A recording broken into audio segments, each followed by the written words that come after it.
Day 2 of Who the F Does This Dog Think He Is? Sierra's eldest kiddo had a soccer game this day, and we had made the plan to pick up not expired doggy interventions. We knew that typically Sierra would have gone live, but we had been planning this for a while and decided to film this attempt instead because we know there are lots of things that can't be put on the internet. And it could look odd watching us try to get Bandit to go sleepy night-night. We also knew we didn't want to be focused on the live, and we wanted to be focused on Bandit and the interventions, which is how we caught this glorious moment where he had been trying to get all the treats out of the different folds in the blanket, which, yes, my feet are incredibly close to him at this point. And I kid you not, I giggled when this freaking fool tried to Bandito Mom Frere, my super soft new blanket that I got Sierra a matching one. I mean, he got so dang close to me, and he was giving me pretty bombastic side eye the whole time. But I had a bit of a revelation when I was reflecting on this moment where Bandit tried to steal my blanket, because Bandit clearly has not gone to spend much time closely with humans. I mean, he pretty much always takes whatever food he's given and moves away from the humans before he starts to eat it. And yet when Bandit tried to steal my blanket, I didn't see any of that resource guarding or any fear from me pulling the blanket back. Bandit was just being a smart, playful dog. I mean, I could tell. He was like, ma'am, clearly this blanket is full of snacks and they keep falling in the folds of the blanket, so I'm gonna just cuddle up with the snack blanket over here. Anyways, so we had a schedule of slowly adding intervention on top of intervention in a safe way while giving super small treats to keep Mr. Bandito from dining and dashing like this fool tends to do. And again, to be super clear, Bandit may be smart, but unlike every dog I've ever tried to give meds to, Bandit did not notice that there was anything unusual about the hot dog slices or bits of cheese. We can 100% confirm he was definitely given the interventions. All the treats you see us tossing, those don't have any interventions in them. We made sure to give him the interventions. We know he definitely took them. Now, what his iron stomach did with them, I don't freaking know. Like, this dog might be a medical mystery.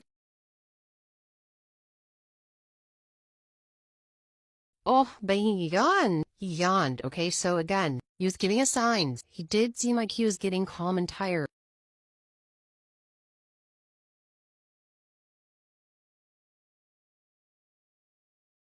Bandit started to look like he was planning to ditch us. You know, he was getting up and down, sniffing the air, looking around. So we knew we were running out of time to keep him distracted in the front yard. And we really didn't want to have to follow him around and deal with figuring out how to bring home the sleepiest bandito y'all ever seen. We had even given him the second type of intervention we had. And Sierra also gave him a lick mat with some food on it. And then she gave him some of the calming peanut butter in his West Paw Design Topple toy, which if you've seen the lives, you know how much this freaking dog likes the peanut butter, and he does seem to get tired. But even with all these things, you see him sniffing and, you know, his ears are certainly paying attention to everything that's going on around him.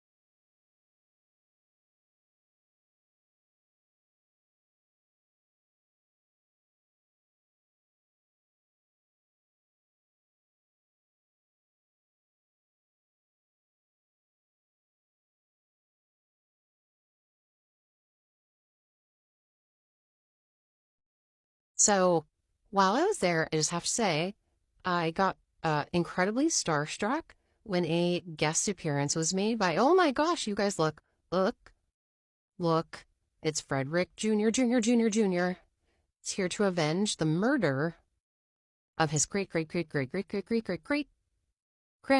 Frederick. Anyways, Bandit was getting kind of feisty, right? And sorry, this is not only pause, Bandit. So we're gonna put the yeet sticker right over that big old booty hole you shoved in our faces. You guys, he's so cute.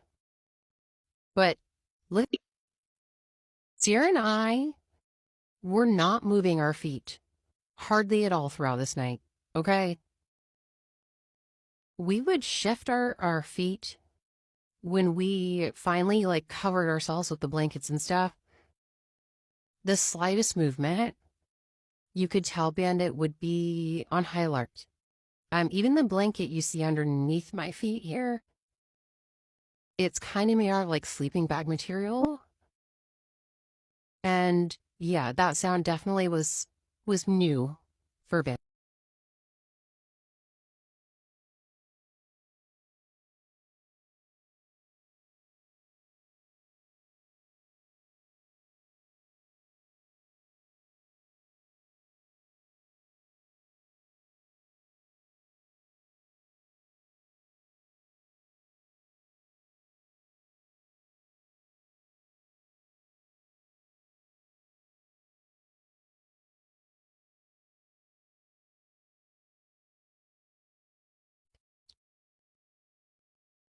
This was the lick mat Sierra gave Bandit to, again, we were trying to keep him in the area. We were trying to keep him from dining and dashing or ditching us and taking off. While he was using the lick mat, Sierra was also getting the calming peanut butter put into his West Paw design topple toy. We definitely knew that we needed to start moving all the things that Bandit would want inside the house to try to convince him to come inside.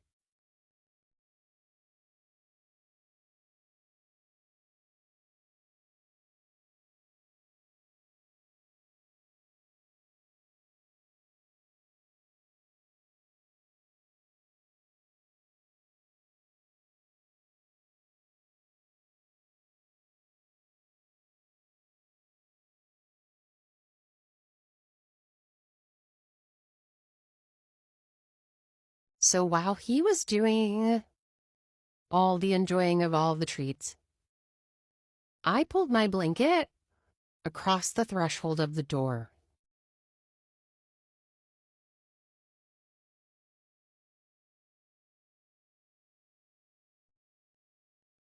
I pulled my blanket across the threshold of the door because it was really clear that moving across that line seems to be pretty difficult for Bandit. I definitely almost slipped and fell on my own blanket, but that clip mysteriously disappeared. Somehow. I don't know. It wasn't me. I didn't delete it, allegedly. But I have to say, you guys, it is so clear to me now that I have seen him in person. Bandit wants so badly to be a calm indoor doggo. Unless he's hanging out with Sierra any other time, he is on high alert, constantly listening and smelling for anything that could be an issue. So when you see him hanging out with Sierra and he's not sniffing the air or listening to all the sounds, know that that is the only time when he's calm, when he's with Sierra. Now I'll say Sierra got a little not calm, chucking food out the door and trying to get Bandit to come back. But he was being a freaking turdito, and he pranced his happy butt off. But that's not where night 2 ended, so stay tuned for the next part.